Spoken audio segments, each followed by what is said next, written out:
First, I think it's important to understand that all communication is based on teamwork, and discussion especially is about thinking together. So usually we think maybe the speaker is doing all the work. They have to know everything and know their ideas very clearly. But actually, the listener's job is very, very important too. It's about teamwork that way. So today we're going to work on growing those skills by focusing on 5 points. First, understanding with others, asking for more information, encouraging equal participation, thinking critically and creatively, and imagining broad perspectives. It's a lot in 30 minutes, but we will try little by little to grow a little bit these skills today. So first, thinking about understanding and paraphrasing. Paraphrasing just means saying the same idea in different words. So the same content, a different way. And that is very, very important for helping everyone understand, have the same understanding. So the listener's job in this is mostly asking for explanation and saying when you don't understand, and trying to guess, what does the speaker mean? What do they want to say? And the speaker's job, your job, is to say it, keep trying to say it in other ways until you have a shared understanding of the ideas. So some helpful expressions that help us do this are very simply, from the speaker's side, do you understand? And let's just warm up together. Can you repeat after me? Do you understand? Do you understand? And sorry, I don't understand. Sorry, I don't understand. And it's very important. Please say, if you don't understand, no shame, no faking. Just say, sorry, I don't understand. That's very, very important. So you don't pretend that you understand. It's a missed chance that way. Next one, in other words. In other words. And in that case, we can give kind of hints, what we want to say without saying maybe the perfect word or the perfect way to say it. We can just give, basically it's like this. In other words, it's like this. And the next one, do you mean? Do you mean? And we try to guess what they mean that way. And finally, would you like to ask a question? Would you like to ask a question? And can I ask a question? Can I ask a question? So even after you understand, basically, it's very interesting to get more information, more details, so you can continue sharing understanding. So for practice 1, we're going to practice this teamwork process of understanding and paraphrasing. And we'll have the classic A and B. A will be the speaker, and B will be the listener to start. And then we'll switch as soon as you're finished with the first round. And this is a long process, but you can skip some parts. A will start with, I like blah, blah. Do you understand? Do you understand?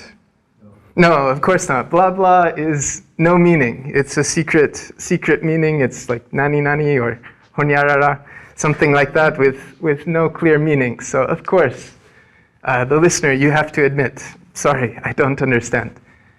And we can continue the flow. Okay, in other words, I like, and just a small hint, so we can get lots of practice with this process. And then ask for more explanation, and so on, until you think you can guess with do you mean, and you can try to guess what your partner's blah blah means. And it's really important to say blah blah. Please don't give the answer in the first sentence, then the whole game is ruined. So please use blah blah to start this. You can use the same teamwork for any complex idea or information, any subject. We used a very simple example, but this can be very, very complex about very detailed high-level subject learning too. And you can use the same process again in our discussion, where we will focus on sharing opinions and supporting ideas. In discussion, we need everyone sharing their opinions and everyone trying to give reasons, examples, other information to support ideas. And we'll aim for equal participation. So everyone can say about the same amount, speak about the same amount. And our topic, I hope this is interesting for you, would be imagining who would be your ideal classmates at Eikei.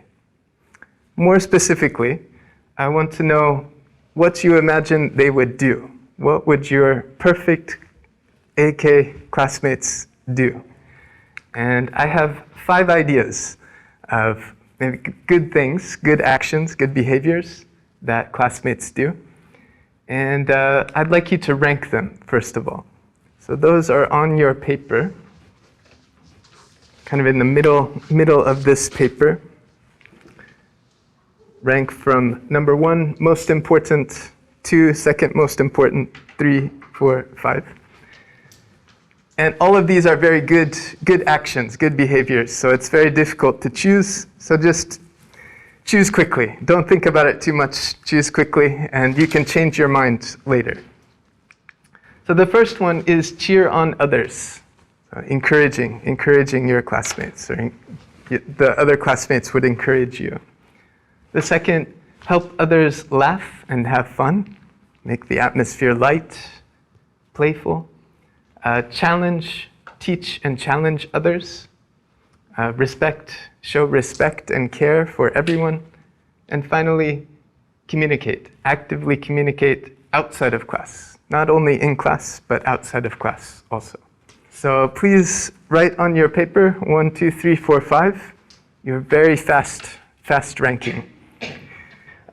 What do you think? What do you think? And you can answer, I think. I think. Why do you think so? Why do you think so? It's because. It's because. For example? For example. For example. For example. What if? What if? If. Then. Yeah. So those could be useful. You can try to use some of those. Make sure everyone can say something in this discussion. And in the next practice, we will take that one step further.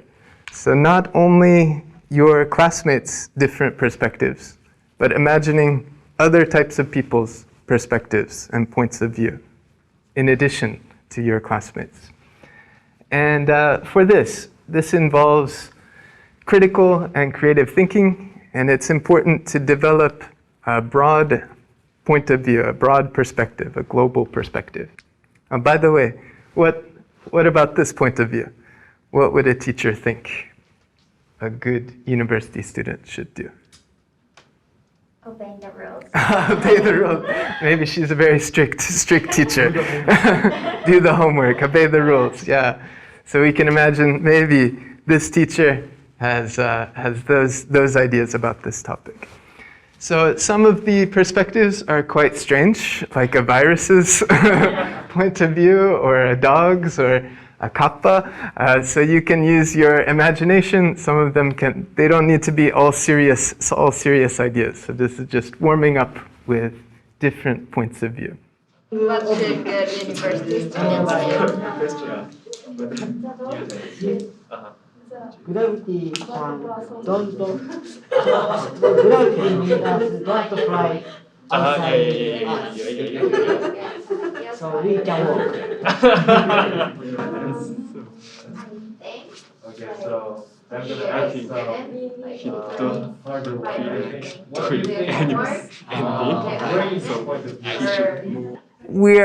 We're almost out of time, so I think we need to wrap up. But it was interesting to hear some of you challenge each other about the virus's point of view, about Newton's point of view, Isaac Newton's point of view, and even the brain's point of view, or the gangster's point of view as well. So yeah, all of those are useful, I think, for stretching your imagination, stretching your perspective to include what might other people think. So yeah, today we focused on communication and how it's built on teamwork from both sides, and how discussion involves thinking together of including your group mates' perspectives, of course, but also including many other types of people's perspectives as well. So thank you for your participation, and I hope to see you again at Eikei University of Hiroshima. Thank you.